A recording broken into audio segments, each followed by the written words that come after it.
Today's show is sponsored by the ABV Barrel Shop. The ABV Barrel Shop is located in the St. Louis metro community of Arnold, Missouri, and is the world's first single barrel only liquor store. This business is owned and operated by Steve Akeley and Jim Fosnot. Head over to abvbarrelshop.com to sign up for their email and text distribution list. That way you'll know what they have in stock, what classes are coming up, and what barrel picks they have in the works. We are also sponsored by The Bar to Go. The Bar to Go offers a fully customizable carrying case that allows you to take your favorite distilled spirits or cocktail ingredients with you. Whether you're looking for yourself, a customized gift, or logo items for your business or event, The Bar to Go can help. Check them out at thebar2go.com. Use the number 2 when you type out The Bar to Go.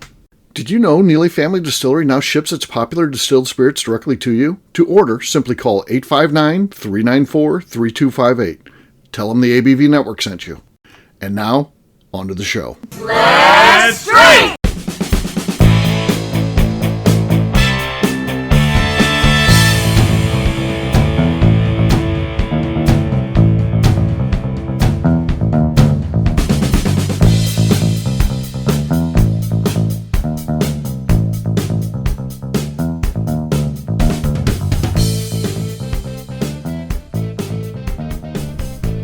Welcome to the Bourbon Daily, the podcast about everything bourbon delivered to you every day of the week. Today we have a special show as we are here sitting at the ABV Barrel Shop Tasting Bar, also known as the Legends Corner Bar here in Arnold, Missouri. It's a rainy day, so we decided to get out the recorder. We know no one's going to come in. It's raining buckets out there, so it's a customer coming in is highly unlikely. But if we have this on, they just might. Sometimes they just show up when we're doing this, right, Jim? That tends to be how it works. As soon as we start a podcast, we get a customer in, which is fine. We pause the podcast. Sometimes we've included them in the podcast. So, but it's raining pretty hard out there. They're going to really have to want some bourbon to come in today. Yes. But it is a magical thing that I said to Jim, the other day it was a little slow, and I said to Jim, let me get out the recorder and we'll start this. And it's like when you're waiting for your food at a restaurant. Get up and go to the bathroom. By the time you come back, it's always out there for some reason. For me, it's whenever Heidi goes to smoke. So we sit at the restaurant, and if we're waiting too long for food, she goes, I'm going to go smoke because I know our food will be here. And every single time that's her when food gets, yeah. It used to be I wait for her to come back in and start eating, but now... Well, you're married now. You quit trying. Yeah, exactly. Yeah. So it's been a fun day today. I mean, before it started raining, we had quite a few people come through here, some new faces, which we like. Yeah, we did. Really nice couple came through that pretty knowledgeable about what he does. Travels around his new bourbon stuff. Yeah, and all so it was nice to meet them, and I'm sure they'll be a regular customer of ours. Another gentleman who works for one of the major breweries here, or did a part owner, seems like. Part owner of. Urban Chestnut. Yeah, so that's a big deal. If you're here from St. Louis, they make some great beer there. My wife's favorite beer is Wickle. It's always at the house. So she'd have been happy to be here if he was here. Yeah. I didn't know he lives in Oakville. That's where I live. Yeah. Right down the road. Yeah. And he's a longtime resident, as am I. So, I remember that place. When's the first time you went to Oakville? When you come into the bar there? I grew up there. Man, there was nothing there. It's all this area was nothing back when you and I. This is true. I live in an area called Fenton, or I used to hang out in an area called Fenton. My ex-wife was from there, and there was nothing out there. And I used to work out there, but this whole area is built up. But yeah, I started going to Oakville to the Blarney Stone. Yeah, the Blarney Stone. Yeah. When I want to say I was probably 17 or 18 when I first started going there. We had friends who worked in the restaurant / bar, and may or may not have had a couple of drinks back then.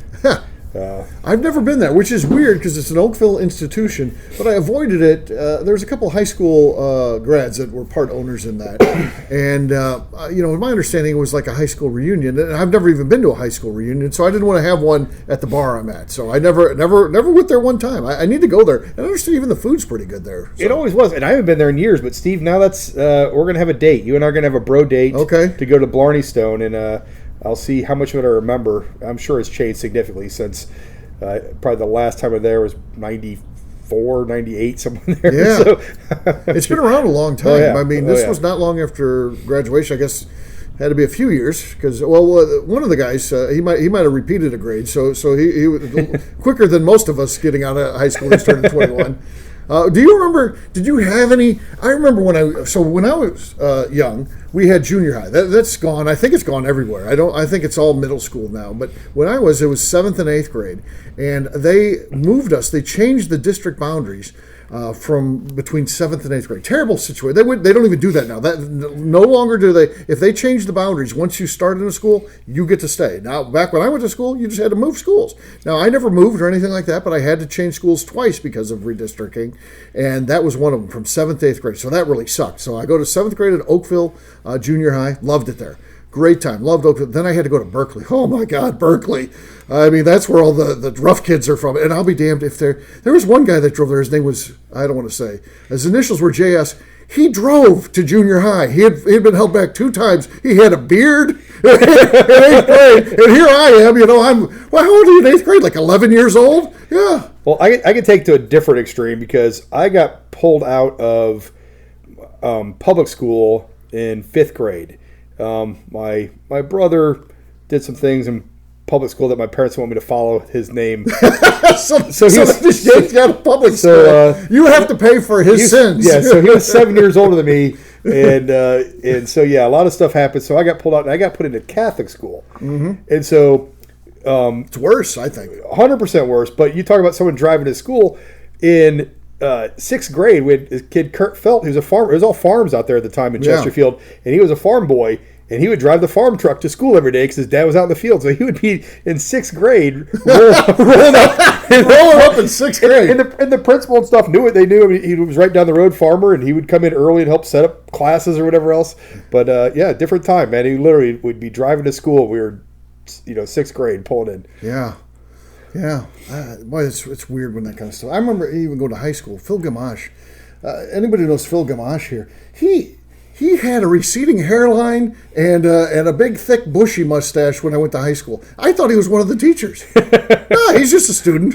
Well, it's especially in high school. I mean, the difference between your freshman year and your senior year. Right. The freshmen, especially the boys. The boys at freshman year look like they're 9, and then senior year you got someone with a full beard down, to their chest. So a huge change going on there. But again, I got stuck in a Catholic high school. My parents wanted me to go to an all-boys school, and I refused. So they took me in to take the tests, the placement test, and I was out in like 15 minutes, and the dad's waiting in the car. I was like, I thought it was going to take an hour and a half. I'm like, I just put A all the way down. Like, I'm not passing this thing. So I ended up at a small co-ed school called Kennedy, which is now closed and got torn down about 2 years ago. But that was a great. I got a buddy of mine who got caught having sex in the confessional at the church school. I'm like, if you believe in heaven or hell, you might be going to hell for that one if you're having sex in the confessional at the church. But well, your dad was more forgiving than mine. If I'd have walked in and said I just put A on all those, my dad would have. Yeah, I know your dad because your dad comes in here. He's a nice guy. You didn't have the words I would have had. He wasn't happy about it, but I wasn't going to go. I was not going to an all boys school. I just refused. Yeah. So, and that was the only option for a Catholic school that was co-ed was Kennedy. It was a horrible little school. Yeah. But miserable. So I remember, of course, I went to Southern Illinois University, and I remember, you get some kids because I went to public school, and I worked for local grocery chain Schnucks. You talk about an education. You're growing up there when you turned 16, and at that time there was no other kids. Very different than today.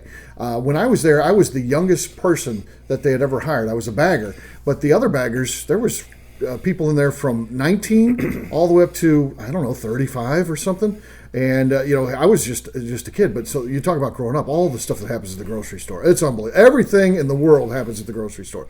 Drugs, sex, you name it, all under that roof. It all happens there. It's unbelievable. And I'm talking, that's just the employees. You throw the customers in the mix, you even get more stuff going on. And that prepared you for college? Yeah, because you grow up. Because my point being, when I go to college, you get some of what we would call today a helicopter mom. So you got some kids that are raised in this environment that go to Catholic school. They're not exposed to anything. They're only with other people who go to Catholic school, and their parents don't let them do anything, and they never get to go out or anything like that. And then they go to college. And those people run wild, and those are the ones that didn't make it. By the way, they were there for a semester, and that was it. Goodbye. Hey, imagine your college career. These parents that think they can guard their kids and protect them from everything, and they send them loose to college. And we're going to Edwardsville, which is close. It's basically staying home for the most part. They flame out. So, I went to a Catholic school, but most of my friends were in public schools. So I hung out with the Parkway crowd, Steve, as you'll think, since you think I'm a snob the way I grew up out in Chesterfield. Yeah, he grew up out in West County, folks. It's embarrassing. So most people I knew were and even where I worked at, everybody was either from Parkway West or Parkway Central. So I didn't hang out. I did hang out with some, obviously, people from high school, but there was a big mix. So when I went to college, I went away. So I went down to University of South Florida in Tampa. And that was an experience. You know, it's if you're going to go away, then go away. I always thought if I could go away, the place. So you go back. You're 18 years old. Get ready to decide where you go to college. Jim, where would you go? Because I think I know mine would be UNLV. I think I'd like to go out to Vegas at that age. Yeah, it's a great. Well, listen, University of South Florida days was great for at that age. I was 20 minutes from the beach. Every dorm had its own pool. There were sand volleyball pits between the classes. The girls were showing up into class in shorts and a bikini top on rollerblades. It was hard to study, but it was a good time. It was a huge college, and they didn't want people going off campus to drink, even though everybody did. But they had a huge, common area, whatever you want to call it. And they had like 20 pool tables on there, but they served $1 beers on campus. That way, no one had to drive, and so they were keeping you on campus and. $1 beers. Yeah, that's perfect. Yeah, so it was a great experience for me, and I don't know if I'd change that. I got a niece who went to a college that was literally right on the beach in Florida. Like she could see the ocean out of her dorm room. That'd be perfect for me. But you'd like that, okay? You don't get a lot done though. Yeah. I always thought that, but of course, Las Vegas has changed a lot since when I pined about that. I should have gone to UNLV. There was cheap meals back then. It was $1.99 steak and potato and all that kind of. I would have loved that. College kid, no money. You don't need any money out there back then. And then of course I like gambling. So who knows what kind of problems? You'd have been in trouble. Who knows? Yeah. Instead of being in the bourbon industry, you'd probably be in the casino industry right now, which is another fun industry, by the way. A lot of great perks with that, but. I don't know where I'd want to go. Nowhere north. I don't understand people get accepted 10 colleges and they choose Michigan or something like that. How does that happen? I don't. My ex stepson did that. And great kid, but there's no way in hell I want to go anywhere colder than where I'm at. I don't understand. Right, Michigan. Come on, folks. They've invented Florida and warmer places now. Get down there. Yeah, it's a hard school to get into. So if you can get in there, you can get into a lot of warmer schools. Yeah, exactly. So, what are you drinking there, man? What do you got? I'm drinking the Rare Character, which I'm doing the rye, the one we tasted the other day for the first time. Like that stuff. Pablo sent us some samples of this. We're going to be doing a barrel from them. A couple bonus ones too. So we've got 3 items we got from them. I don't know when that's coming in, but it's in the works. It's in the works. Yeah. So people haven't heard of it yet, but you will. They're going to be available in all 50 states. Is my understanding, or at least approved for all 50 states. Right. And they're doing some fantastic stuff. Some access to. They're not a distillery, but they've got a Shapiro on board, and so they've got some access to some great whiskeys. And the one I'm drinking is fantastic. There you go. I've got Barrel Seagrass, so imagine that. Now, that's going to eventually be part of our top shelf pours, but Jim, the first one came in, I made that part of Steve's private locker in the back. So, that's part of my private stash right now, so it's in my personal collection. That is true. We have some pretty nice bottles in our personal collection. Yes, we do. Yes, and, locked away there. And that office is locked, by the way, so don't get any ideas to come and visit us at the shop. We keep the office locked. Hey, if you visit us enough times, you might get offered a pour. Maybe. There's some. I want to treat it like Bronner does. He always had such a cool thing. Like when he's in a good mood or liked you, come up to the office. I got some cool stuff. Now we can do the same thing here. But how often are you in a good mood, Steve? Never. Oh shit. Okay. Maybe. No, things go right. We've already done some good pours. You did that. We did that one. Like the first person come in and spend $100. You did. Yeah. Let them try the 16-year-old. Hirsch. Yes. And, I can't get any better than that. No, that's about as generous as you get, buddy. That's even more generous than Bronner. Yeah, this is true. So, stop by here and there's chances. We're not guaranteeing anything, but you never know. You treat us right, we'll treat you right. It's all good. It's all good.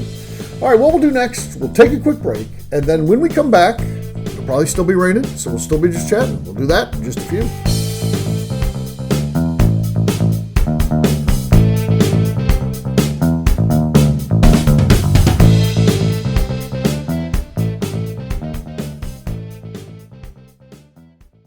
Let's talk about the people who make these shows happen. First up is the ABV Barrel Shop.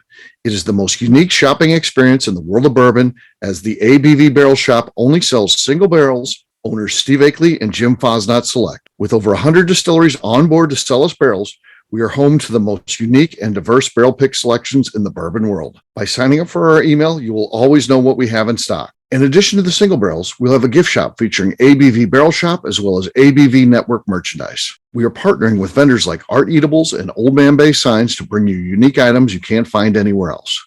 We will also have a 24-seat classroom where we are offering educational and fun classes like Breakfast and Bourbon, a series where we pair donuts and bourbon, customer barrel picks, and opportunities to learn from master distillers and other bourbon dignitaries. Best of all, we feature a tasting bar where you can try before you buy. All of this is located in the St. Louis metro community of Arnold, Missouri.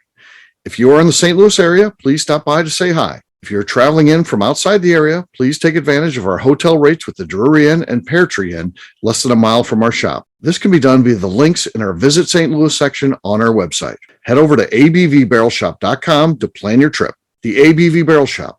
It's where single barrels live. Hi, this is Steve Akeley, owner of the ABV Network. We're sponsored by the Stave and Thief Society.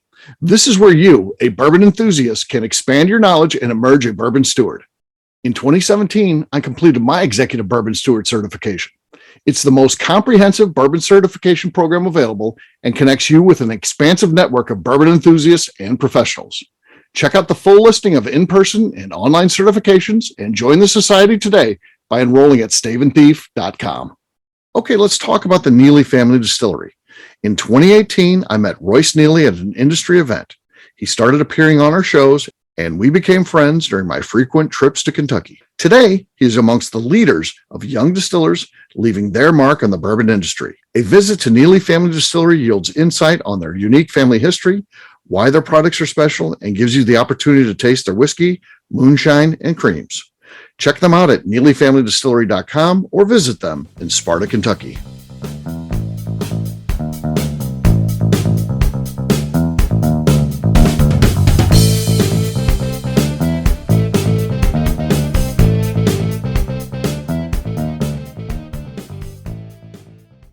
Danny, though, you are between Jim and Victory. What do you got? I have an Indiana rye. Sure, Danny. Tumble dice. Cumblebeiss. Yes, I love Cumblebeiss. I'm sure that's the name of the brand, Cumblebeiss. Sure. Tumble dice. Oh, tumble dice. Okay. Yes. That's Freddie Mills of Ruse. Okay. Freddie Mills of Ruse. So we're about to pop it. No, that was all desk is what that was. All desk, no pop. Jim wins. So Jim, you got it there, man. Hey. Congrats, Jim. Cheers, gang. Cheers. Oh my God, this is horrible.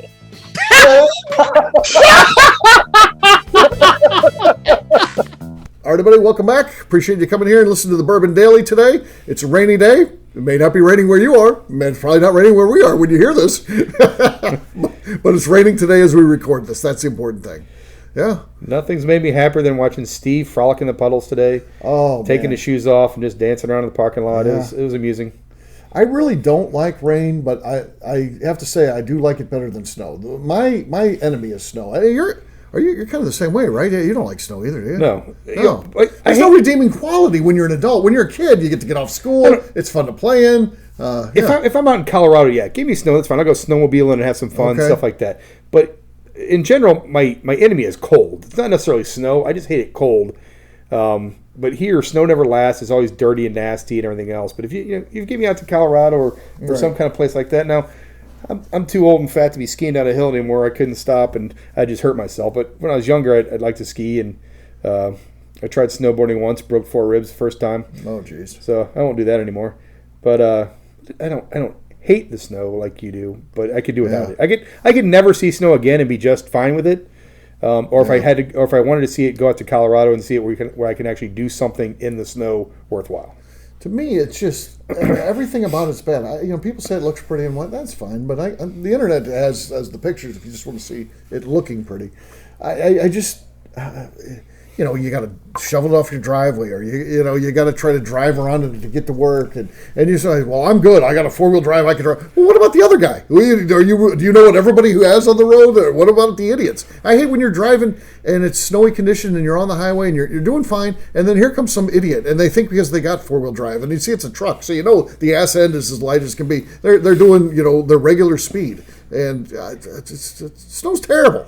Terrible. I'm gonna go the other way in the driving because I've always had big 4-wheel drive vehicles. Right. And I don't go flying in the snow. I still drive cautiously, whatever else.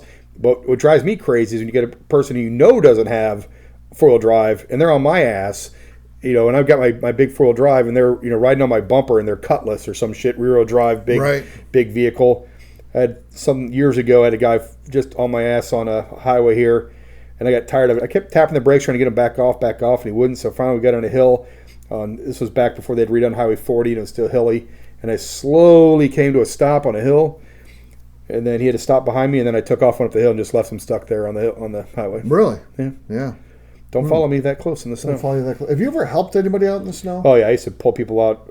I had front and back winches on my old truck, and I pulled people out. But you charged them for that, though, right? So that's not a good Samaritan thing. It's just that's not really helping someone. They don't have to call a tow truck. They don't have to go anywhere. Yeah. So they were out of there quick, and I've helped plenty of people without charging them. But okay. But when I lived out in West County, where all those snobs are. One day I'm outside my house and I hear, because there's a hill right outside me, and I walk all the way up my hill, all the way down the hill, and sure enough, there's this lady down there, and she's trapped. Can't go anywhere. This is before cell phones. I bought my house in '92, so don't correct me and say yes, there was. I saw Derek Jeter. Somebody had a cell phone back in '92. They weren't commonplace. Yes, they weren't commonplace. Most people didn't have them, and she's stuck, doesn't know what to do, so. I help. I've got my shovel. I help dig it out, and then I'm like, I'm going to push. And then, by the way, once you get going, don't stop and say thank you. Just once you get the inertia, you got to go. Just keep going. So it's kind of thankless. You just get them going, and that's it. They just buzz on, and you just hope they're okay then. Well, if you're doing it for the thank you, Steve, you're doing it for the wrong reason. Well, I didn't do it for the thank you. So you did right. Yes. I just wanted. I was worried. I was like, what? Somebody's having problems down there. So yeah. I think we've all been stuck at one time or another. So everyone appreciates. Yes, getting some help, a little help with your friends. Yeah. One time I ran out of gas leaving Oakville High School, and my buddy Gary was there. He towed me to the gas station. That's right. Running out of gas is such a high school thing. It's embarrassing. I don't think I've done it since I was probably 17 or 18 years old, but I did it at least 3 times. One time I was lucky enough, I literally could coast all the way. I mean, it's a mile and a half down a hill to a gas station. Uh-huh. I could coast in. But the other times, no. One time a guy came out, he's mowing his lawn, came out with his gas, for his lawnmower, and put a couple gallons in my car and got me enough. And I think the other time I had to walk miles to get gas. But yeah, that sucked. Yeah, I had a '66 Mustang, and that I found out the gas gauge wasn't. I thought you could just run it all the way down until it was, and it wasn't quite what I thought should have been empty, and it apparently was. So yeah. And now you play the game in your car where your car tells you how many miles empty. Yeah. And you're like, how much do I trust that? Yeah. It says I got 32 miles left. Do I really? I know. That's like when you're on a road trip. I do a lot of road tripping, and there was one recently where I was like 30 miles, and it's like, I want to keep going, but I don't really know when the next gas station is. So Heidi and I drove up to Wisconsin for Christmas. We drove up on Christmas Eve, kind of a surprise thing. But I had to get her after work, so we're driving up there in the middle of the night. And we took this, like the Riverview Road, which is beautiful, except everything was closed on Christmas Eve. And we got one stretch where we were low on gas, and every gas station we passed was closed. Oh, man. And I was to the point where it said, you got like 20 miles left, and there's nothing. And we come across this one gas station, and I go to open the door, and it's closed, but their pumps were still on. So they still have the pumps on. You can still pump. Really? Yeah, with credit card. Oh, wow. But there's a young guy there, and he's like, same situation. He's like, I need to go 15 more miles in my car. I'm afraid it won't go a mile. I'm the last. He goes, and all I have is cash. Uh-huh. And I go, well, I got you. So that's a good Samaritan thing. So that's legit. So I put cash in, or I put credit card in and pumped his whatever it was, $20. What young person only has cash? That sounds like a scam, though. I think he got you, Jim. They never carry cash these days. Well, he didn't have much cash. It was like 10. I think he had like $10 on him. And I think I put $20 in him because it's Christmas. Whatever, something like that. That's cool. But yeah, it was a little shady area too. I was like, I hope I'm not about to get robbed in this situation. But I did the right thing, and everybody had a good Christmas. There used to be a gas station, I think it was in Lake of the Ozarks, where it had no attendant. It was always just credit card. But you can't do that here in St. Louis. That's against the law. It's the law in St. Louis because you have to have a man station. It makes sense. Someone puts the thing to hold it on, or ties it if it doesn't have that. Ties it, hits go, and it's obviously can. So I don't know how they. I guess you get out in the country, it doesn't matter. My dad was like, I'm going to open up one of those. And because he always wanted a business, my dad always wanted to start a business, but that was one where he felt he didn't have to be there. He just was responsible for the pumps. But then when he found out you couldn't do it in St. Louis, the dream ended, Jim. So the crazier part of gas stations to me is, that to me is a great idea, right? But you still have some states and definitely some counties that you have to have them pump your gas for you. It's so awkward. So so it's still full service. I hate that. I remember growing up as a kid, you would have full service or self-service side of the gas station, and you pull to one side. I actually liked that when I was a kid. You know why? They had that little change thing.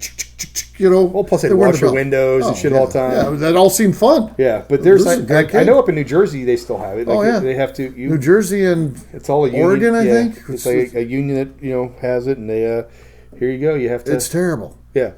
Yeah. I saw Ken Clariday, who's Rob Clariday's brother, talking about that online. He's like, our gas is higher, whatever, but on the positive side, they'll pump it for you. I'm like, that is not positive at all. That's awkward. I can pump my own gas. There's never it's cold, rainy. It doesn't matter because it's covered where it's raining. It's not like it's getting on you.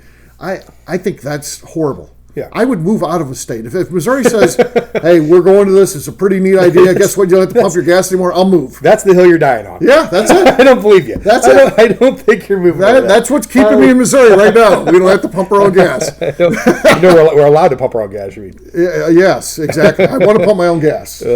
That's your hill. Okay, good to know. Yeah. Good to know. Hey, Jim and I had a meeting here today. We're not going to say too much about it, but we met with someone who has a connection that is interesting, has had some success in the area of liquor laws in the state of Missouri. And man, maybe we know who we're going to start working on because we want to work. We just want the laws to mirror what they do in Kentucky, like when you can buy dusties and stuff like that. And the legislation's out there. It's working. It's a proven model at this point. I'd never heard of any problems. How cool would it be if we sponsor a law that gets pushed through? That would be unbelievable, wouldn't it? Yeah.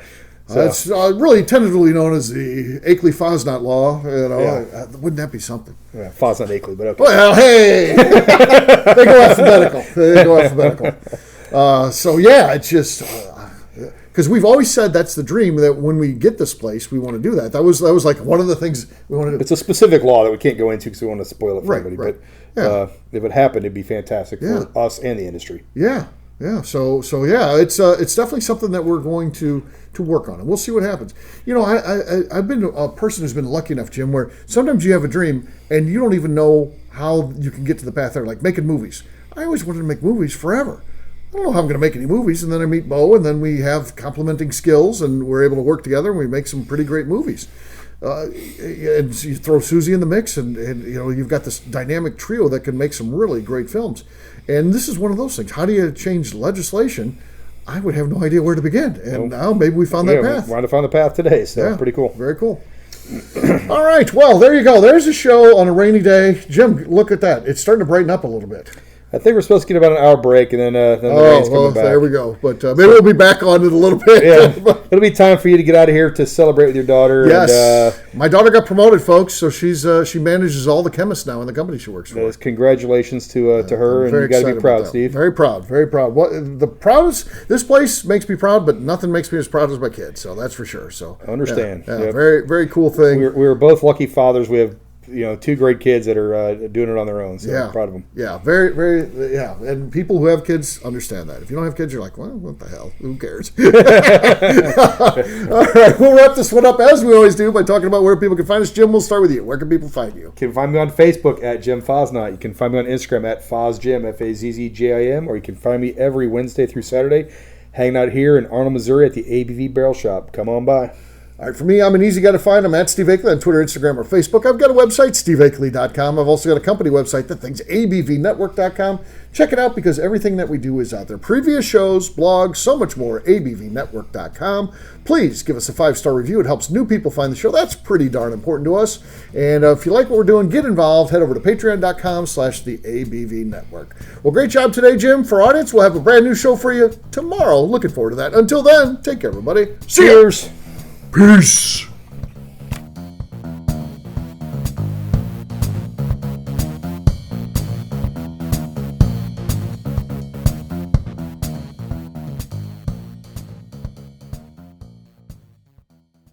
Before we finish the show, let's talk about some great companies that support the ABV network. First up is Moonshine Still Pro. Moonshine Still Pro has a full line of products to help the home distiller. Whether you want to experiment on the stove in your kitchen or you're looking for a bigger setup in your backyard, owner Russell Creed and his team can help. They have multiple still offerings, accessories, and even grain from their partners at Goldstone Mill to assist you in making whiskey on par with your favorite distillery. They can also help you with some fabricated parts you probably can't make yourself if you are attempting a DIY still project. Learn more or order your still or parts at moonshinestillpro.com. Another friend of ours is the Goldstein family at Goldstone Mill. The Goldsteins offer a variety of heritage and heirloom grains to make the finest whiskeys in the world. Plus, they are more than just a grain company. They are truly consultants to make sure the grains they are providing to you or your business meet your highest expectations. Additionally, they work with mills around the country, ensuring shipping is as low as possible for their customers. If you're a distillery, brewery, or even doing this at home, Goldstone can assist you. Check them out at goldstonemill.com, call them at 217-254-6613, or check in via email at hello@goldstonemill.com. Last but not least is the ABV Barrel Shop. While we don't get to play in the allocated bourbon game because we aren't selling the other products you have to do to get those, we do have access via our friendships in the bourbon industry to some really cool stuff. Have you ever seen your favorite craft distiller selling some really cool limited offerings only in their gift shop? I'm talking things like the hazmat offering Distillery 291 did for their 10th anniversary, or Neely Family Distillery's Papaw's birthday barrel. They don't have enough of it to send it out to distributors, so they only sell it via their gift shop. Well, companies like Distillery 291 and Neely Family Distillery have agreed to sell us 2 or 3 cases of these offerings moving forward, meaning our store will have the access to some of the rarest whiskeys in the world. Way more difficult to come by than the allocated bourbon offerings with a national release. Yes, they will be extremely tough to come by, but if you're a customer of our store, you'll have a chance to get them. Get signed up for our email or text list over at abvbarrelshop.com so you don't miss out.